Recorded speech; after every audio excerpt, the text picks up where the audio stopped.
Hello दोस्तों, कैसे हैं आप सब लोग? सब ठीक होंगे।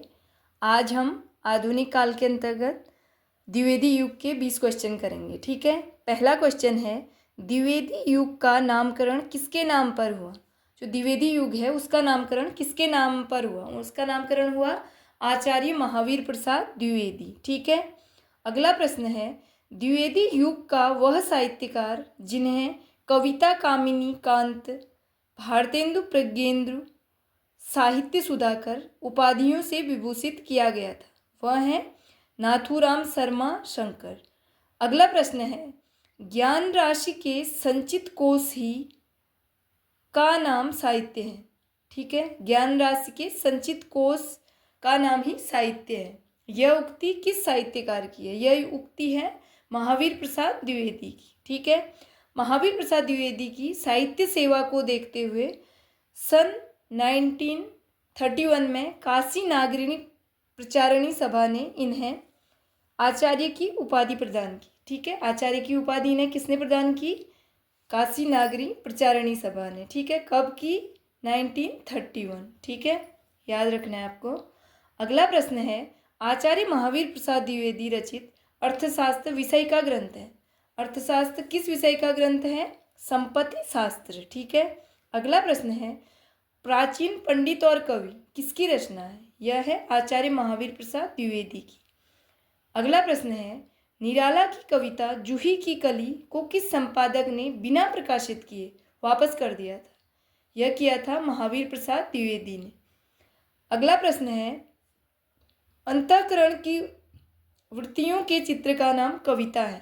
किसने कहा है? किसने कहा है कि अंतःकरण की वृत्तियों के चित्र का नाम कविता है? यह कहा है महावीर प्रसाद द्विवेदी जी ने। अगला प्रश्न है, द्विवेदी युग के सर्वश्रेष्ठ प्रगीतकार माने जाते हैं।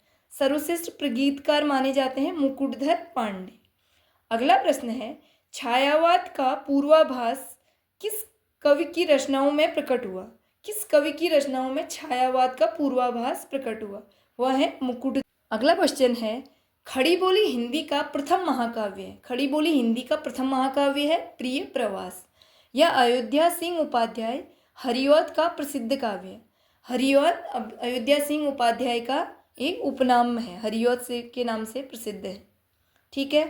अगला प्रश्न है, प्रिय प्रवास का प्रथम प्रकाशन किस वर्ष में हुआ? प्रिय प्रवास का प्रथम प्रकाशन हुआ 1914 में। अगला प्रश्न है, हरिऔध के प्रिय प्रवास महाकाव्य में सर्गों की संख्या है। हरिऔध का जो प्रिय प्रवास महाकाव्य है उसमें कितने सर्ग हैं? उसमें है 17। आपको याद रखना है, एग्जाम में आपके आ सकता है। ठीक है। अगला प्रश्न है, अयोध्या सिंह उपाध्याय हरिऔध द्वारा लिखित काव्य ग्रंथ है। कौन सा काव्य ग्रंथ है? चोखे चौपदे। ठीक है, याद रखना है आपको, चोखे चौपदे। ठीक है।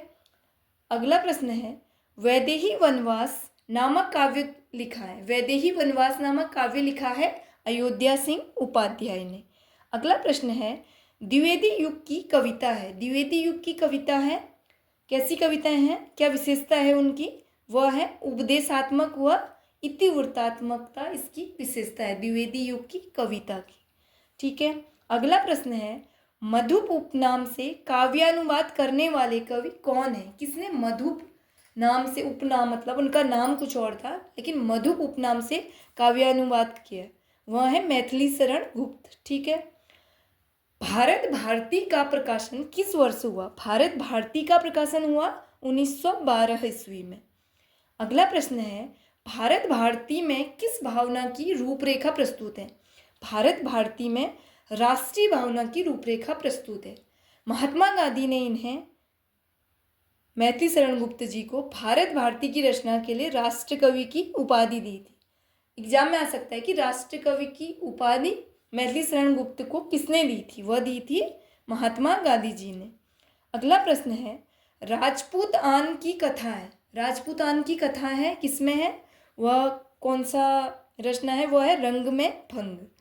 अगला प्रश्न और अंतिम प्रश्न है आज का, चिरगांव किस कवि का जन्म स्थान था? कौन से कवि हैं जिनका जन्म स्थान चिरगांव है? वह है मैथिली शरण गुप्त जी। ठीक है। चलो ठीक है, आज के 20 क्वेश्चन हो गए। अगले क्वेश्चन अब कल की क्लास में करेंगे। धन्यवाद।